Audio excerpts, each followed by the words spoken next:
그날 밤의 기억은 아직도 제 뼛속까지 선명하게 남아 있습니다. 아내가 가볍게 웃으면서 오늘은 회사 회식이야라고 말하던 순간부터 저는 설명하기 힘든 낯선 기운을 느꼈습니다. 평소 같으면 누구랑 가는지, 어디서 하는지, 어떤 메뉴인지까지 자연스럽게 늘어놓던 사람이었는데 그날은 도무지 말을 흘리지 않았습니다. 그저 회사 회식이라는 짧은 말만 남겼을 뿐이었죠. 그 무심한 태도 속에서 알 수 없는 차갑고 낯선 거리를 마주한 기분이었습니다. 순간 마음속에서 섬뜩한 감정이 스쳐 지나갔지만 제 스스로를 다독였습니다. 내가 너무 예민하게 구는 건 아닐까? 괜히 의심하면 안 되지. 그렇게 스스로 누른 직감은 그날 밤 제 발톱 밑에 깔린 유리 조각처럼 끝내 괴로움으로 번져갔습니다. 저는 평범한 회사원이었습니다. 일찍 출근해 야근을 하고 때로는 피곤한 얼굴로 집에 돌아오면 저를 반겨주는 아내가 있었습니다. 아이는 없었지만 그래도 우리는 둘만의 세상을 온전히 지키고 있다고 믿었습니다. 친구들 사이에선 너네는 부부 금슬 참 좋아 보인다라는 소리를 자주 들었고 저 역시 그 말이 자랑스러웠습니다. 하지만 그 말들이 마치 오래된 액자 속 흑백 사진처럼 시간이 지날수록 실제와는 멀어지고 있다는 사실을 저는 뒤늦게 눈치채야 했습니다. 몇 달 전부터 아내는 이상할 만큼 회식을 이유로 늦게 들어오는 날이 잦아졌습니다. 처음엔 이해하려 했습니다. 프로젝트가 몰리면 야근도 늘고 고객 접대도 필요하다고 했으니까요. 그럴 때마다 저는 오히려 수고 많다, 몸 챙겨라라며 격려하려 했습니다. 하지만 시간이 갈수록 그 늦은 귀가가 패턴처럼 반복되자 제 마음은 불안으로 조금씩 기울었습니다. 겉으로는 평정을 유지했지만 속으로는 작은 파문이 점점 커지고 있었던 겁니다. 그날 저녁도 마찬가지였습니다. 아내는 무심하게 오늘은 팀장님이랑 다 같이 회식이야라고 말하곤 옷장을 열었습니다. 그런데 그녀가 꺼내 입은 건 평소 회사 회식 자리에선 좀처럼 볼 수 없는 고급스러운 원피스였습니다. 향수도 유난히 진했고 머리도 단정하게 말려 있었습니다. 회식인데 왜 이렇게까지? 라는 생각이 스친 순간 제 가슴 한켠에서 설명할 수 없는 싸늘한 기운이 몰려왔습니다. 그러나 저는 끝내 입을 열지 못했습니다. 혹여 괜한 의심으로 싸움이 될까 두려웠습니다. 그렇게 제 속에서는 수많은 물음표가 쏟아져 나왔지만 입술은 끝내 닫혀 있었습니다. 이상하게도 그날 아침 나눈 친구 정우와의 대화가 떠올랐습니다. 그는 제 고등학교 동창으로 요즘 사설 정보업체를 운영하고 있었습니다. 술자리에서 그는 농담처럼 말하곤 했죠. 야, 요즘 부부들 중에 한쪽이 외도하는 경우 진짜 많대. 특히 회사 동료끼리 회식 핑계로 만나는 경우가 많다더라. 그 말이 맴돌면서 저는 문득 소름이 돋았습니다. 머릿속 어딘가에서 작은 불씨 같은 의심이 일렁이기 시작한 겁니다. 설마 내 아내도? 그 황망한 의심은 이성을 두드리는 북소리처럼 점점 거세졌습니다. 회사를 나와 집으로 돌아오는 동안 핸드폰을 쥔 제 손은 계속 땀에 젖어 있었습니다. 아내에게서 도착한 카톡은 단 한 줄이었습니다. 팀장님이 술이 세셔서 좀 늦을 것 같아. 짧은 문장은 평소와 달랐습니다. 늘 붙이던 이모티콘이 없었습니다. 평상시 습관적인 그 작은 웃음 표시 하나가 없다는 사실만으로도 제 마음은 한층 불안해졌습니다. 사소한 변화 하나가 비수처럼 날아와 꽂혔습니다. 결국 저는 정우에게 전화를 걸었습니다. 제 목소리 속 떨림을 들은 그는 단박에 눈치를 챘습니다. 내가 GPS 추적기 몇 개 남은 거 있는데 혹시 써볼래? 짧지만 묵직하게 떨어지는 제안이었습니다. 순간의 망설임 끝에 저는 결국 승낙했습니다. 곧 사무실 근처에서 정우는 작은 상자를 건네주었습니다. 그 안에는 작은 블랙박스만 한 GPS 추적기가 들어있었죠. 정우는 차분히 설명했습니다. 이걸 차에 설치하면 위치 기록이 자동으로 찍혀. 합법적인 방식이니까 걱정 안 해도 돼. 대신 절대 감정적으로 덤비지 말고 증거부터 쌓는 게 중요하다. 그날 밤 아내가 회식이라며 집을 나서자 저는 조용히 따라 내려가 아내 차 밑에 GPS를 부착했습니다. 차가 움직이기 시작하자 제 눈은 휴대폰 화면에 고정되었습니다. 처음에는 실제로 회식 장소라 주장한 음식점 근처에 차가 멈췄습니다. 잠시 저는 안도의 한숨을 내쉴 뻔했습니다. 하지만 마음속 불신의 싹은 쉽게 사라지지 않았습니다. 시간은 천천히 흘러 밤 10시 무렵 GPS 위치가 조금씩 이동하기 시작했습니다. 저는 숨을 멈춘 채 지도를 쳐다봤습니다. 목적지는 강남의 한 고급 오피스텔 근처였습니다. 지도를 보자마자 제 심장은 쿵쾅거리며 전율을 일으켰습니다. 누구도 속이지 못할 현실이 제 눈앞에 펼쳐지고 있었습니다. 회식에 어울리지 않는 낯선 건물의 좌표가 제 의심이 단순한 상상이 아니었음을 증명하고 있었습니다. 저는 차를 몰아 강남으로 달렸습니다. 오피스텔 맞은편 카페 주차장에 겨우 차를 세우고 건물 입구를 응시했습니다. 마치 제 몸을 감싼 공기가 곧 폭발할 듯 무겁게 짓눌렀습니다.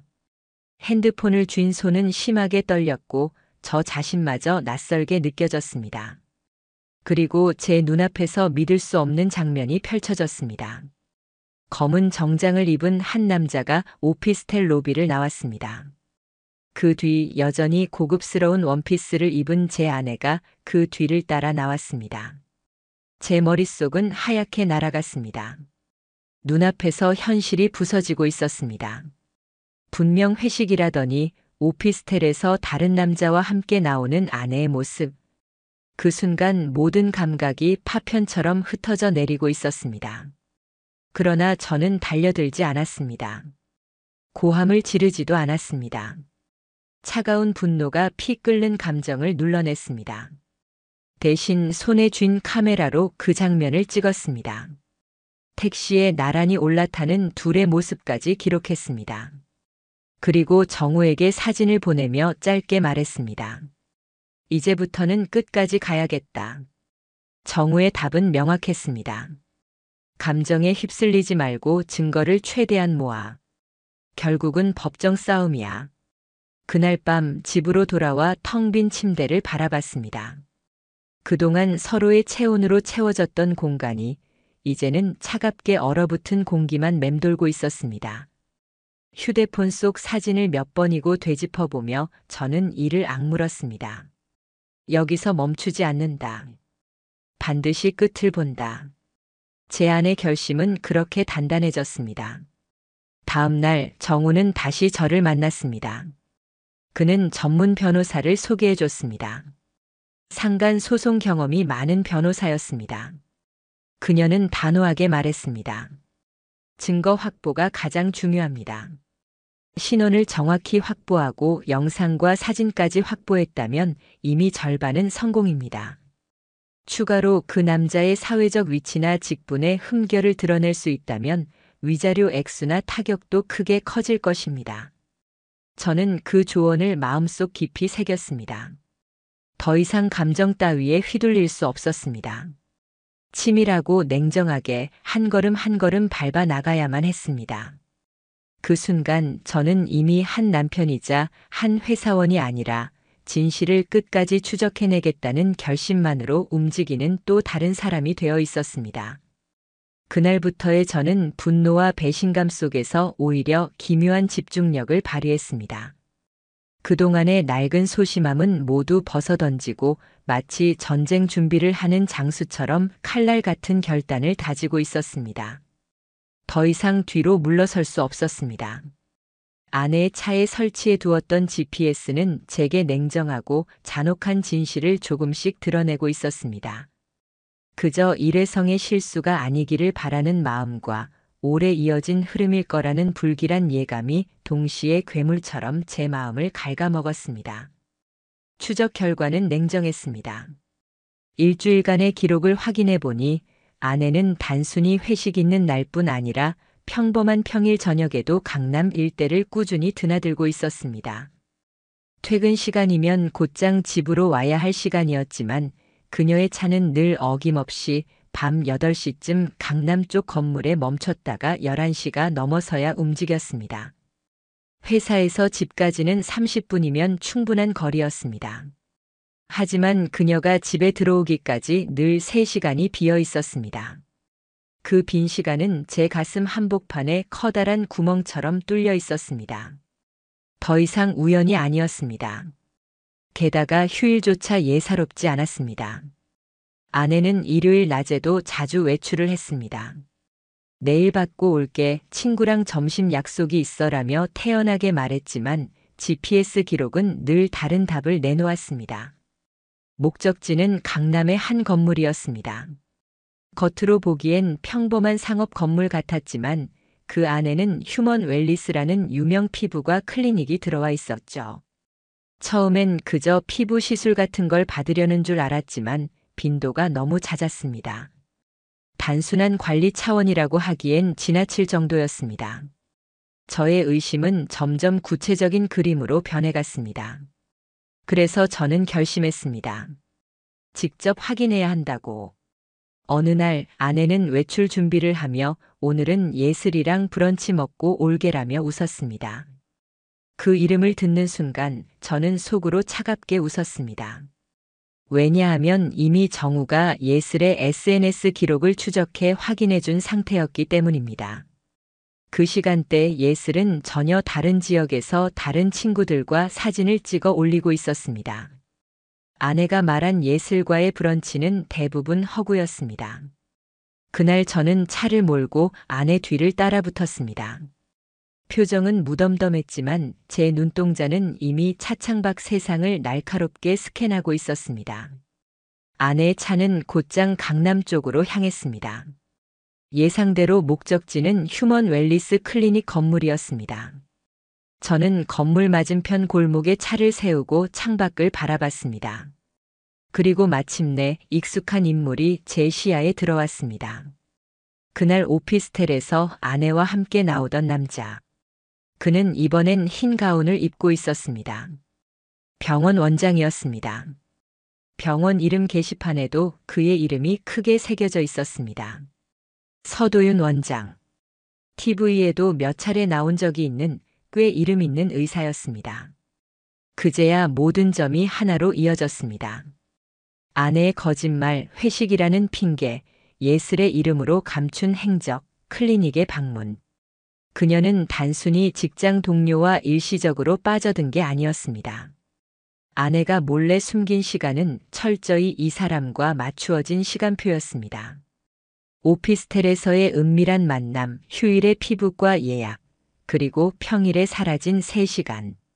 그것은 모두 서도윤이라는 사람을 중심으로 연결되어 있었습니다. 그 다음 장면은 제 심장을 찢었습니다. 아내는 클리닉을 나와 그와 함께 길을 걸었습니다. 잠시 후 두 사람은 근처에 있는 호텔식 레스토랑으로 들어갔습니다. 밝은 대낮 많은 사람들이 오가는 시간에 버젓이 다정한 분위기를 숨기지 않은 채 식사를 하러 들어가는 모습은 제 눈을 똑바로 찔렀습니다. 그녀의 손에는 쇼핑백까지 들려 있었고 얼굴엔 환한 미소가 번져 있었습니다. 그 미소는 제가 한때 사랑했던 사람의 얼굴이지만 이미 제 것이 아니었습니다. 저는 그 장면을 놓치지 않았습니다. 차량 블랙박스를 개조한 캠코더와 줌 렌즈를 이용해 가능한 한 가까운 장면을 전부 기록했습니다. 화면 속에서 두 사람은 너무나 익숙한 연인처럼 자연스러웠습니다. 그런 영상들을 반복해서 보며 저는 속이 무너져 내렸습니다. 결혼 8년차 동안 제 곁에서 단 한 번도 보여주지 않은 미소를 그녀는 서도윤 앞에서 서슴없이 보여주고 있었던 겁니다. 저는 곧장 정우에게 연락했습니다. 그는 준비된 사람이었습니다. 거기 내부 정보까지 캐려면 병원에 일했던 사람을 찾아야 해. 예전에 환자 정보 관련해서 제보했던 간호조무사 한 명이 있었는데 그 사람 아직 연락돼. 그렇게 해서 우리는 전 직원이었던 선미를 접촉하게 됐습니다. 그 사람의 입에서 나온 말은 충격이었습니다. 그 원장이요? 여자들이랑 호텔 들락날락하는 거 병원 사람들은 다 알아요. 접수실 직원들끼리는 그걸 그냥 농담처럼 떠들고 다닌다니까요. 오늘 또 VIP 예약 있대 하고 웃는 게 일상이었어요. 최근엔 새 여자가 있다는 말이 돌았는데 혹시 그녀의 말을 끝까지 듣지 않아도 저는 알 수 있었습니다. 그 새 여자가 바로 제 아내라는 걸. 그 순간 제 등줄기를 타고 흐른 건 피할 수 없는 분노였습니다. 그러나 겉으로 저는 침착을 유지했습니다. 집에 돌아오면 아내는 무심하게 저를 맞으며 오늘은 왜 이렇게 일찍 왔어? 라고 웃었습니다. 저 역시 웃으며 오늘은 일이 좀 일찍 끝났어 라고 대답했습니다. 그러나 그 말 뒤에 맺힌 제 눈동자는 살얼음 같았습니다. 저는 마음을 굳혔습니다. 이제 전략으로 대해야 한다고. 감정이 아닌 증거가 제 무기였습니다. 그래서 곧장 변호사를 찾아가 말했습니다. 상간 소송 준비를 해주십시오. 증거는 충분합니다. GPS, 사진, 동영상, 진술까지 이미 확보했습니다. 변호사는 제 이야기를 들으며 감탄할 정도였습니다. 이 정도라면 이미 케이스의 70%는 끝났다고 보셔도 됩니다. 증거가 확실하면 위자료 액수도 크게 올라갑니다.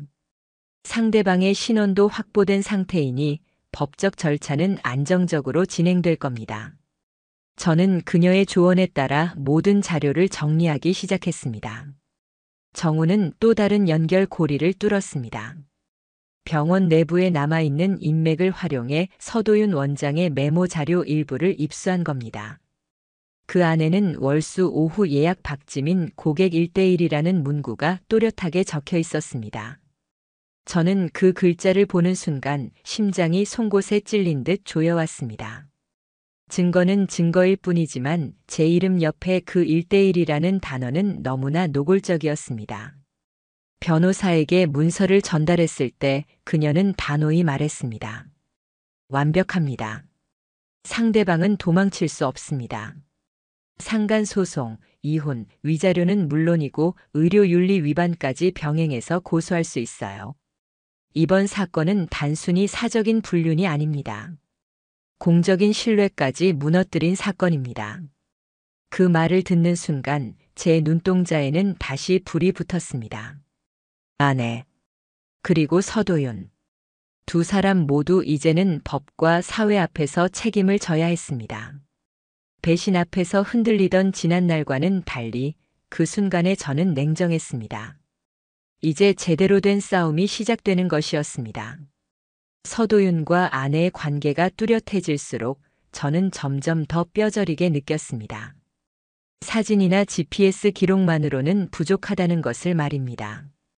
영상과 위치 기록만으로는 둘 사이의 관계를 확증할 수는 있어도 법정에서 돌이킬 수 없는 파멸을 이끌어내기 위해서는 더 큰 무기가 필요했습니다. 그들이 서로 주고받는 말, 앞으로 무슨 계획을 꾸미고 있는지, 제가 없는 자리에서 어떤 대화를 나누는지가 결정적 증거가 될 수 있었습니다. 저는 감정을 누르고 심리전을 준비하기 시작했습니다. 속에서 올라오는 분노는 차갑게 식혀냈고 겉으로는 무덤덤한 일상을 유지했습니다. 하지만 내면은 이미 예리한 칼날처럼 벼려지고 있었습니다. 이제는 잡았다가 아니라 끝장내겠다로 변하고 있었습니다. 첫 번째로 저는 아내가 자주 핑계로 삼던 친구 예슬을 찾아갔습니다. 예슬은 아내가 정말 자주 내세우던 인물이었죠. 오늘은 예슬이랑 점심 먹어, 내일은 예슬이랑 네일샵 갈 거야. 언제나 그 이름은 면죄부처럼 쓰였고 저는 그동안 아무 의심 없이 넘어갔습니다. 하지만 정우가 이미 예슬의 SNS 활동을 추적해 주었고 그 시간대에 예슬은 다른 지역에서 전혀 다른 사람들과 있었다는 사실이 드러났습니다. 저는 직접 예슬이 운영하는 작은 카페를 찾아갔습니다. 그녀는 처음에 제 얼굴을 보고 순간 당황한 듯 긴장했습니다. 저는 차분히 말을 꺼냈습니다. 예슬 씨, 제가 이 자리에 온 이유는 단 하나예요. 지민이가 당신 이름을 거짓말 핑계로 썼다는 것, 제가 이미 알고 있습니다. 예슬은 잠시 말을 잇지 못하다가 결국 고개를 끄덕였습니다. 작은 한숨 뒤에 그녀는 조심스럽게 말했습니다. 네, 맞아요. 언니가 제 이름을 계속 빌렸어요. 죄송해요.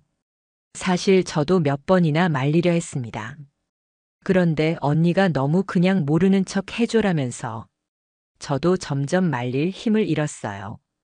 예슬의 눈빛은 죄책감과 두려움이 섞여 있었습니다. 그리고 그녀는 조심스럽게 추가로 귀띔했습니다. 최근에 언니가 뭔가 큰 계획을 세우고 있는 것 같았어요. 자세한 건 모르지만 그냥 단순한 만남은 아니라는 느낌이었거든요. 그 말은 제 심장을 뚫었습니다. 단순한 불륜을 넘어서 또 다른 계략이 있을지도 모른다는 사실. 저는 더 이상 머뭇거릴 수 없었습니다. 그날 이후 저는 정우와 다시 상의했습니다. 그는 머리를 극적이며 말했습니다. 이제는 단순히 GPS로는 부족하다. 녹음 장치와 소형 카메라를 써야 돼. 차 안, 병원 앞 출입구까지 가능한 모든 동선을 기록하는 거지. 우리는 곧바로 장비를 업그레이드했습니다. 차량 내부에는 작은 음성 녹음기를 장착했고 클리닉 맞은편 전신주에는 소형 카메라를 설치했습니다. 모든 움직임을 하나도 놓치지 않기 위함이었습니다. 밤마다 저는 자료를 정리하고 파일별로 날짜와 시간, 장소를 꼼꼼히 기록했습니다. 증거라는 것은 무게만큼이 아니라 정밀함이 좌우합니다.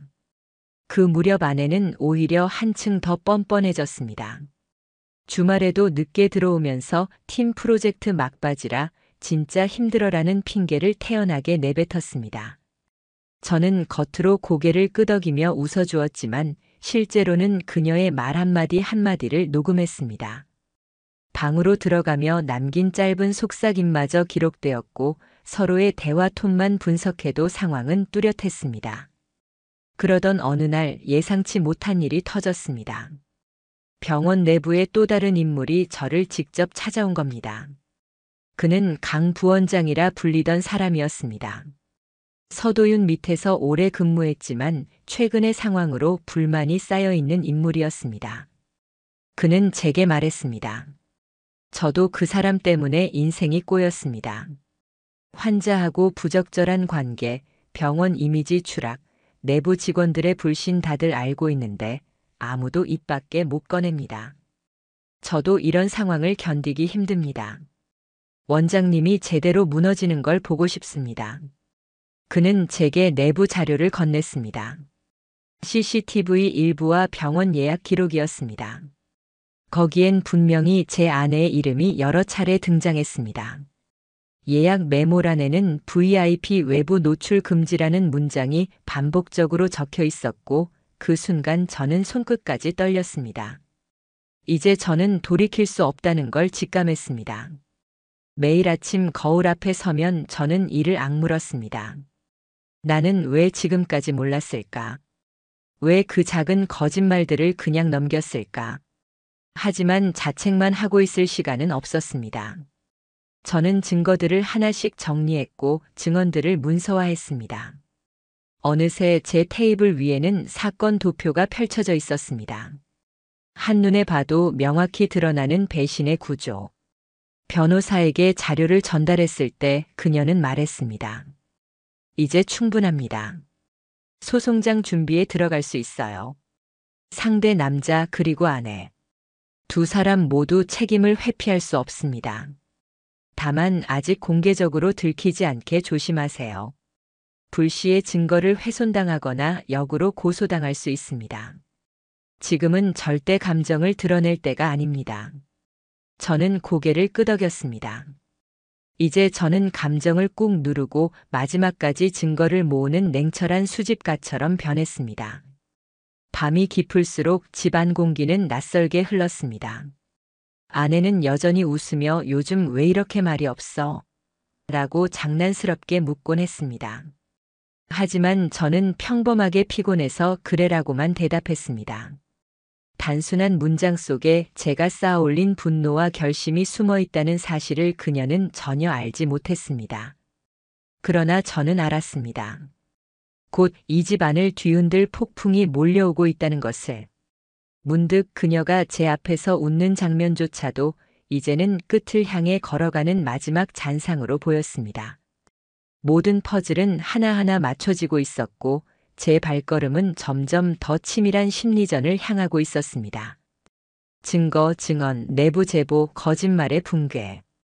이 모든 것이 한 방향으로 수렴하고 있었습니다. 그리고 저는 확신했습니다. 이제 곧 두 사람은 무너질 수밖에 없다는 것을. 정우에게 받은 장비는 생각보다 더 큰 힘을 발휘했습니다. 차 안에 숨겨둔 음성 녹음기가 마침내 제가 바랐던 순간을 포착해냈습니다. 그날은 아내가 서도윤의 차에 올랐을 때였습니다. 길게 이어지는 대화 중 결국 제가 원하던 말이 흘러나왔습니다. 우리 언제쯤 정리할 수 있을까? 곧이지. 이번 분기 지나고 위자료만 어떻게 처리하면 돼? 그 사람은 아직 눈치 못 채고 있으니까. 그 두 줄의 대화는 제 인생의 판도를 뒤집었습니다. 거기서 말하는 그 사람이 저라는 사실은 명확했습니다. 더 이상 부정할 수도 변명할 수도 없는 말이었습니다. 혼인을 깨트리겠다, 위자료만 처리하면 된다. 그것은 단순한 감정의 일탈이 아니라 두 사람이 이미 어떤 계획까지 세워둔 증거 그 자체였습니다. 저는 녹음 파일을 10번도 넘게 반복해 들었습니다. 들을 때마다 가슴이 찢어졌지만 동시에 머리가 차갑게 식어갔습니다. 그제야 알았습니다. 끝까지 참았던 이유는 단 하나였습니다. 바로 이 순간을 기다렸던 겁니다. 감정이 아니라 증거로, 결국 법치의 무기로 그들을 올가맬 날 말입니다. 저는 곧장 변호사에게 파일을 전송했습니다.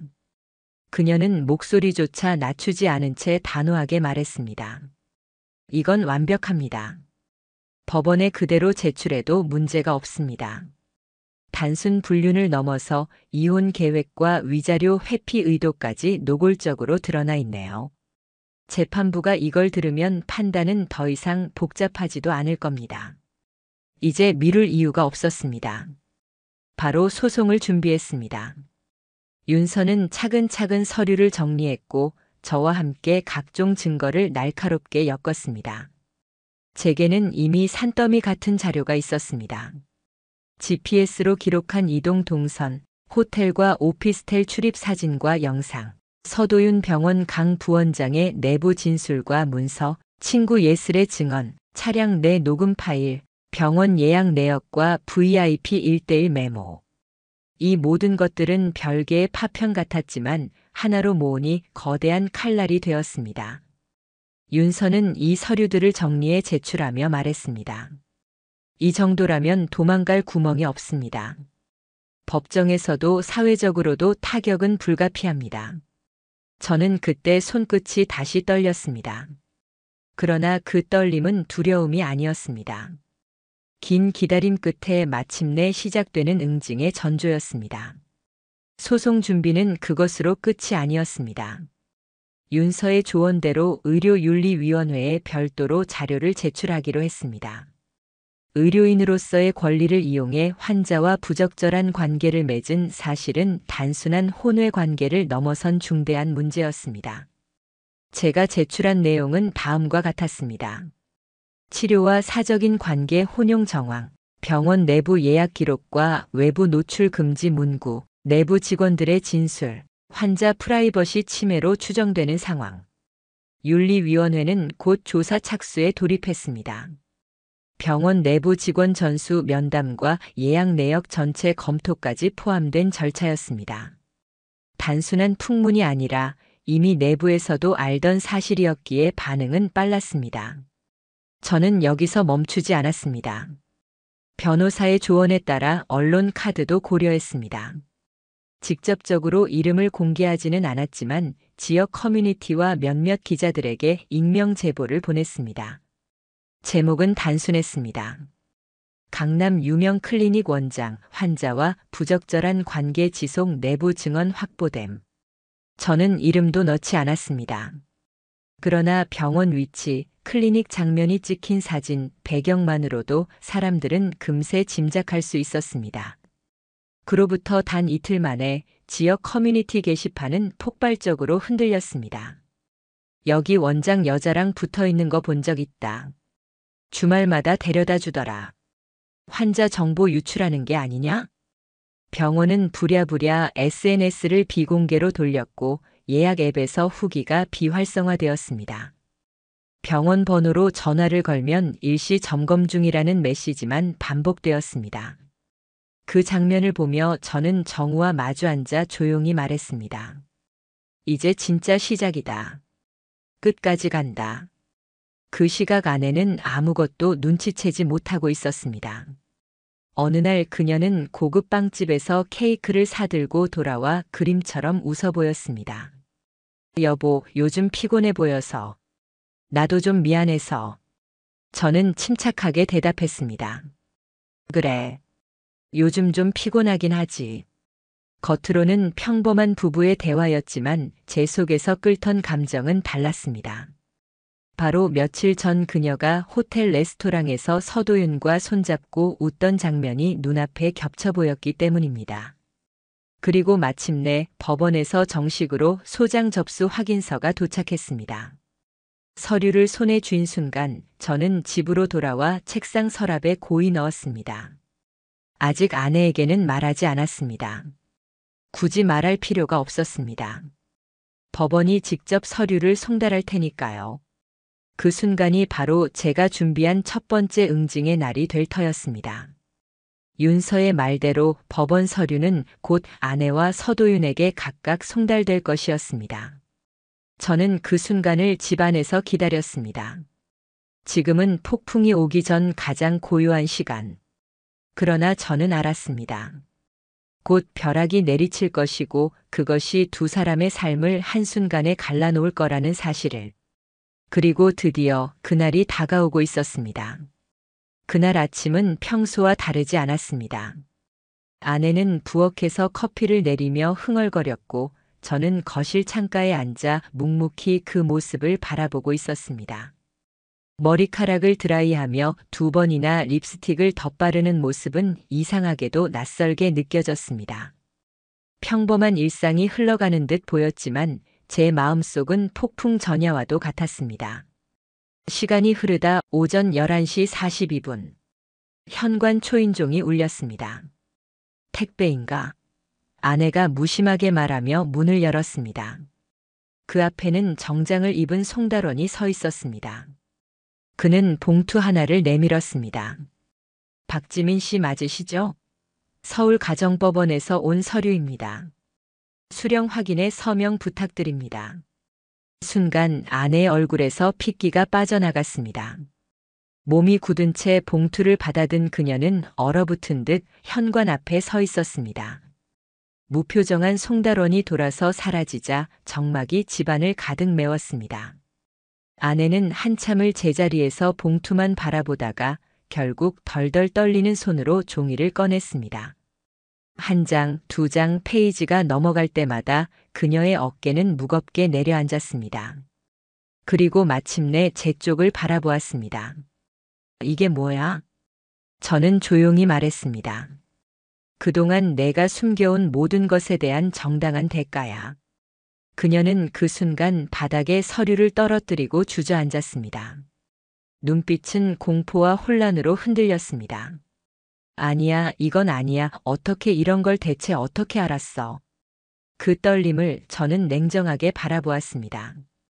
그동안 제가 지켜온 수많은 사진과 영상, 녹취가 순간 스쳐 지나갔습니다. 저는 담담히 이어서 말했습니다. 오피스텔에서 너랑 나오는 장면, 호텔에서 손잡고 웃던 사진, 병원 예약 기록, 그리고 내 차 안에서 나눈 대화. 전부 있어. 내가 숨길 수 있는 건 아무것도 없어. 그녀는 두 손으로 얼굴을 감싸며 울먹였습니다. 실수였어. 잠깐 감정이 흔들렸던 것뿐이야. 내가 왜 그랬는지 나도 몰라. 저는 냉정하게 잘라냈습니다. 실수는 하루 만에 끝났어야지. 넌 몇 달 동안 반복했어. 그리고 나를 철저히 속였지. 그녀는 무릎을 꿇고 흐느꼈습니다. 지금이라도 용서 구하면 안 돼? 우리 가정은 아직. 저는 고개를 저으며 말했습니다. 가정? 너는 그걸 이미 발로 걷어찼어. 서도윤이랑 호텔로 들어갈 때, 내가 웃을 때 그 순간 끝난 거다. 그날 이후 아내는 집안에서 거의 말을 잃었습니다. 제게 눈조차 제대로 마주치지 못했습니다. 저녁이면 작은 방에 들어가 홀로 울고는 했지만 저는 단 한 번도 그 문을 두드리지 않았습니다. 이제 그 방 안에 있는 건 아내가 아니라 법정에서 마주할 피고인의 그림자일 뿐이었으니까요. 며칠 뒤 서도윤에게도 법원 소장이 송달되었습니다. 그날 저녁부터 클리닉은 급격히 무너지기 시작했습니다. 홈페이지는 접속 불가 안내를 걸었고 병원 계정은 비공개로 전환되었습니다. 사람들의 말은 이미 퍼져나갔습니다. 강남 피부과 원장 불륜 스캔들로 피소됐다던데. 환자랑 호텔 드나든다더라. 병원 끝났네. 윤리위원회 조사도 들어갔다더라. 면허 정지까지 가는 거 아냐? 커뮤니티와 지역 SNS는 하루가 다르게 불타올랐습니다. 강 부원장이 따로 연락을 해왔습니다. 그의 목소리 너머로 병원 내 공기가 얼어붙은 듯 들렸습니다. 와, 진짜로 움직였네요. 내부 분위기 완전히 뒤집혔습니다. 의사들까지 전부 고개 숙이고 다니고 있어요. 그렇게 건방지던 사람이 이렇게 무너지는 거 저도 믿기지 않습니다. 그 말을 들으며 저는 조용히 웃었습니다. 이미 판은 굴러가기 시작한 겁니다. 아내는 시간이 지날수록 더 불안해졌습니다.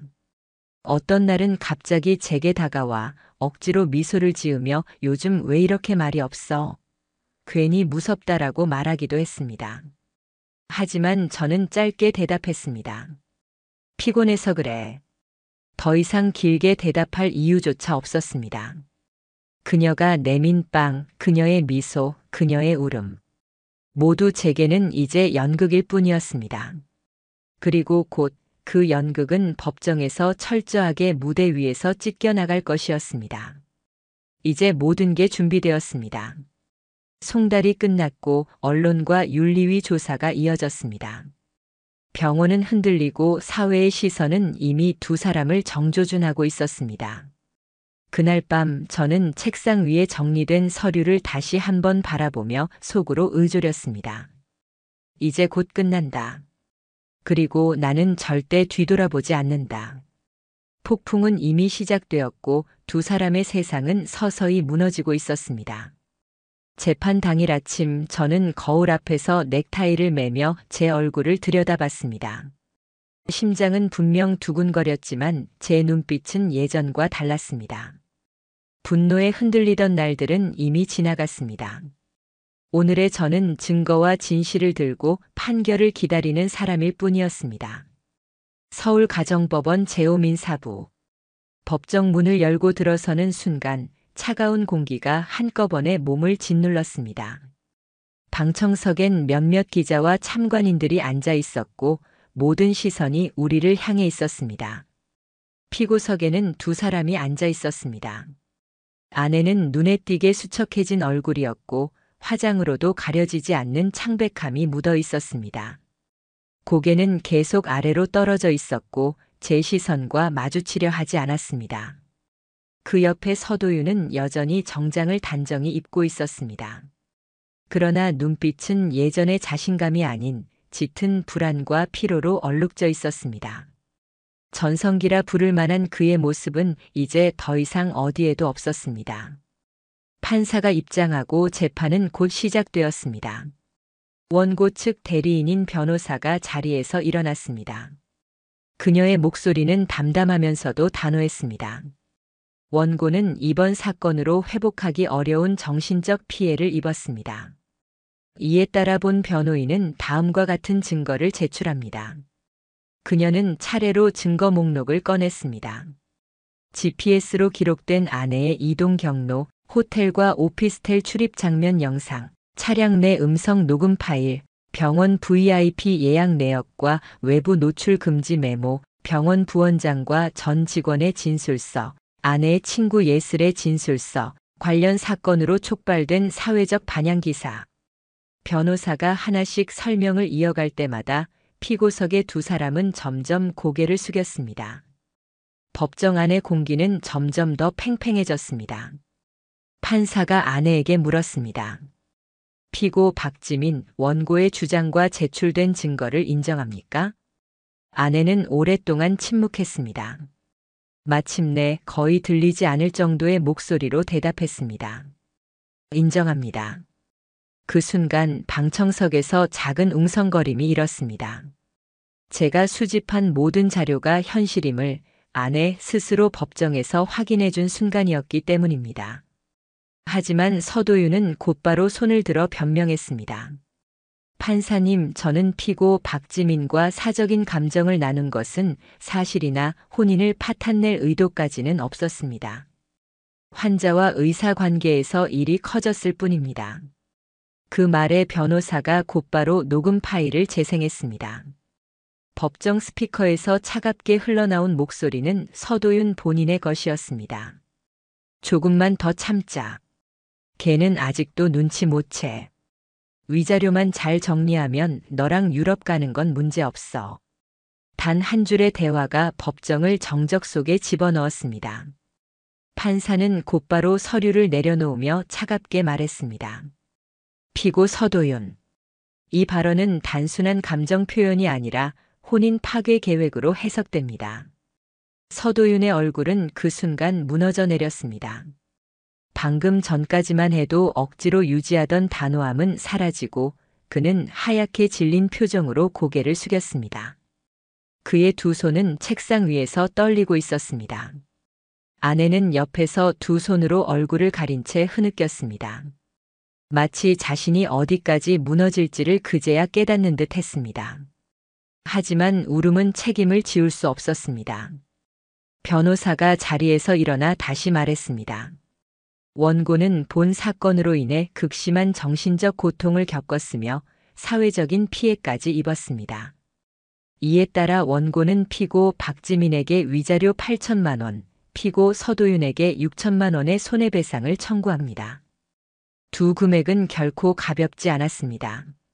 그 순간 피고 측 변호사가 허겁지겁 말을 꺼냈지만 이미 흐름은 기울어 있었습니다. 증거가 너무 명확했고 피고의 발언까지 기록에 남아 있었기 때문입니다. 재판 말미 증인석에는 두 사람이 나왔습니다. 강 부원장과 예슬. 예슬은 떨리는 목소리로 제가 언니의 거짓말에 이름을 빌려줬습니다. 죄책감이 컸습니다. 그리고 언니가 서도윤 원장과 관계를 이어갔다는 사실을 나중에 알게 되었습니다라고 진술했습니다. 강 부원장은 담담하게 병원 내부는 이미 소문이 돌았습니다. 원장이 특정 여자 환자와 부적절한 관계를 지속한다는 사실은 공공연한 비밀이었습니다. 병원 시스템에도 특별 예약, 외부 비공개 메모가 남아 있었습니다라며 구체적으로 말했습니다. 두 증인의 증언이 끝나자 판사는 더 이상 중재하지 않고 결심 공판 기일을 곧바로 잡았습니다. 사실상 판결은 이미 확정적이었습니다. 재판이 끝나고 자리에서 일어서는 순간 아내가 조심스럽게 제게 다가왔습니다. 그녀의 눈은 붉게 젖어 있었습니다. 정말 이렇게까지 해야 했어? 저는 짧게 대답했습니다. 당신이 먼저 그랬잖아. 내가 아니라 가정을 버린 건 바로 당신이었어. 그녀는 그 자리에서 더 이상 아무 말도 하지 못했습니다. 고개를 떨군 채 법정을 빠져나가는 그녀의 등은 작은 그림자처럼 보였습니다. 서도윤 역시 재판 직후 기자들의 질문을 받았습니다. 의사윤리위 조사 결과 사실인가요? 환자와의 관계에 대해 입장 밝히시죠. 그는 아무 말도 하지 못한 채 변호사 뒤에 숨듯이 고개를 숙이고 법원을 빠져나갔습니다. 화려한 언론의 중심에 있던 그가 이제 카메라 플래시 앞에서 초라한 뒷모습으로 찍혀 나가고 있었습니다. 저는 그 장면을 묵묵히 바라보았습니다. 그리고 마음속으로 단호히 말했습니다. 이제 남은 건 판결뿐이다. 그들의 파멸은 이미 시작됐고 그 끝은 내가 직접 찍어낼 것이다. 결심 공판 당일 저는 평소보다 훨씬 일찍 법원에 도착했습니다. 차갑게 정리된 복도를 걸어 대법정에 들어설 때 제 심장은 여전히 크게 뛰고 있었습니다. 하지만 이번엔 두려움이 아니라 확신이었습니다. 수많은 자료와 증인, 그리고 그들 스스로의 인정까지. 판결은 이미 굳어져 있었습니다. 피고석에는 아내와 서도윤이 들어와 있었습니다. 아내는 지난 몇 주 동안 더 수척해졌습니다. 화장을 했음에도 얼굴은 창백했고 눈밑은 어두웠습니다. 고개는 여전히 바닥을 향한 채였고 제 시선을 피했습니다. 한때 저와 함께 웃던 얼굴이지만 이제 더 이상 남편의 아내가 아닌 피고인의 얼굴이었습니다. 서도윤은 이전과 같은 당당함은 없었습니다. 흰머리가 더 눈에 띄었고 눈밑은 깊은 그림자처럼 드리워져 있었습니다. 단정히 다린 정장을 입었지만 그 안에서 배어나오는 불안은 감추지 못했습니다. 그는 재판장에 들어서면서조차 똑바로 걷지 못하는 듯 보였습니다. 판사가 입장했고 차갑게 망치를 내리치며 결심 공판을 시작했습니다. 정적이 법정 전체를 덮었습니다. 판사는 두툼한 서류를 펼친 뒤 낮지만 흔들림 없는 목소리로 말을 이었습니다. 서울가정법원은 원고와 피고 간 소송에 대해 다음과 같이 판결합니다. 법정의 모든 숨소리가 잠시 멎었습니다. 피고 박지민은 혼인 파탄에 중대한 책임이 있으며 그 행위가 은밀하고 장기간 지속된 것으로 판단됩니다. 이에 따라 원고에게 위자료 8천만 원을 지급할 것을 명령합니다. 그 순간 아내의 어깨가 무겁게 흔들렸습니다. 손끝마저 떨리며 고개는 더욱 낮아졌습니다. 판사의 목소리는 이어졌습니다. 피고 서도윤은 원고의 혼인 생활에 개입하여 정신적 피해와 사회적 피해를 유발하였고 이는 윤리적사회적 기준을 현저히 위반한 행위로 판단됩니다. 이에 따라 원고에게 위자료 6천만 원을 지급할 것을 명령합니다. 서도윤의 눈이 순간 크게 뜨였습니다. 그는 책상 위에 손을 짚었지만 곧 주저앉듯 무너졌습니다. 그의 입에서 나오던 억지스러운 변명마저 더 이상 남아있지 않았습니다. 판사는 마지막으로 말했습니다. 또한 원고의 이혼 청구를 인용합니다. 이혼은 피고 박지민의 귀책 사유에 따른 것으로 명확히 인정됩니다. 그 말이 끝난 순간 법정 내부는 숨막히는 정적에 잠겼습니다. 아내는 허망하게 고개를 숙였고 서도윤은 자리에 주저앉아 아무 말도 이어가지 못했습니다.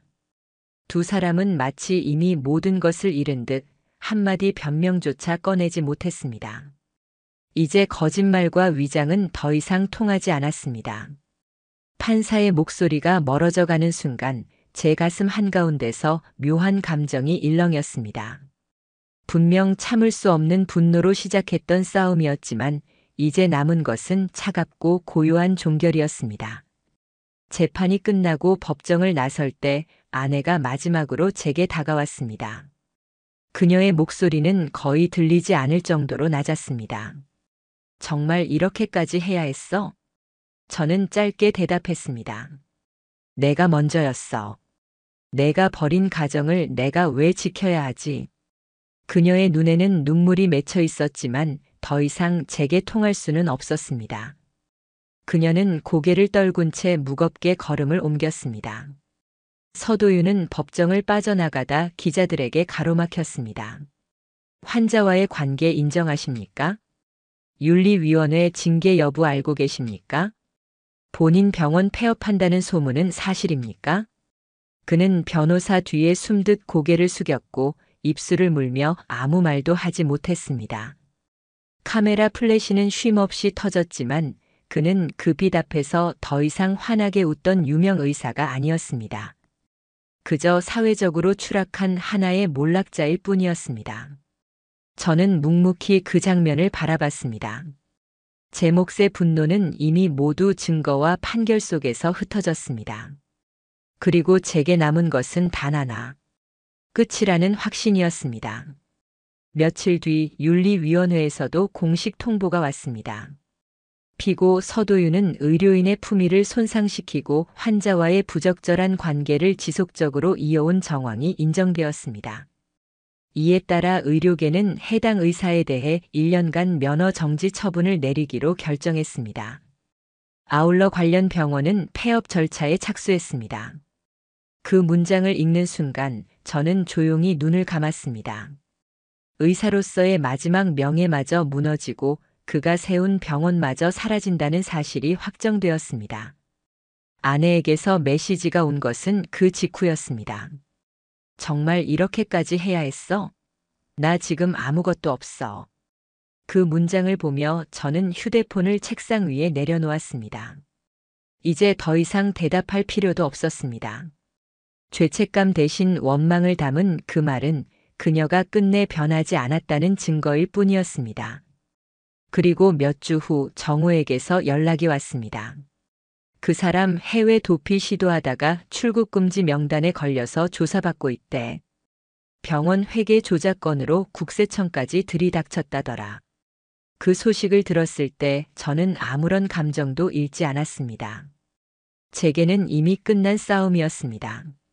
눈앞에 적을 쓰러뜨린 뒤 폐허가 된 그들의 세상이 어떻게 무너져 가는지는 그저 조용히 바라볼 뿐이었습니다. 서도윤은 결국 세무조사와 윤리위 징계를 겹겹이 맞으며 의료계에서 완전히 퇴출되었습니다. 언론은 그의 실명과 얼굴을 대대적으로 보도했습니다. 강남 유명 클리닉 원장, 환자와 불륜 법원 판결로 위자료 6천만 원 명령. 병원 외벽에서 그의 이름이 지워지는 순간의 사진을 정우가 보내왔습니다. 저는 화면을 한참 바라보다 짧게 답했습니다. 깨끗하네. 아내는 이혼 이후 친정으로 돌아갔지만 소문은 금세 돌았습니다. 그녀의 아버지가 지역에서 명망 있는 사람이었기에 이번 사건은 금세 알려졌습니다. 주변의 시선은 매서웠고 결국 그녀는 집에서도 버텨내지 못했습니다.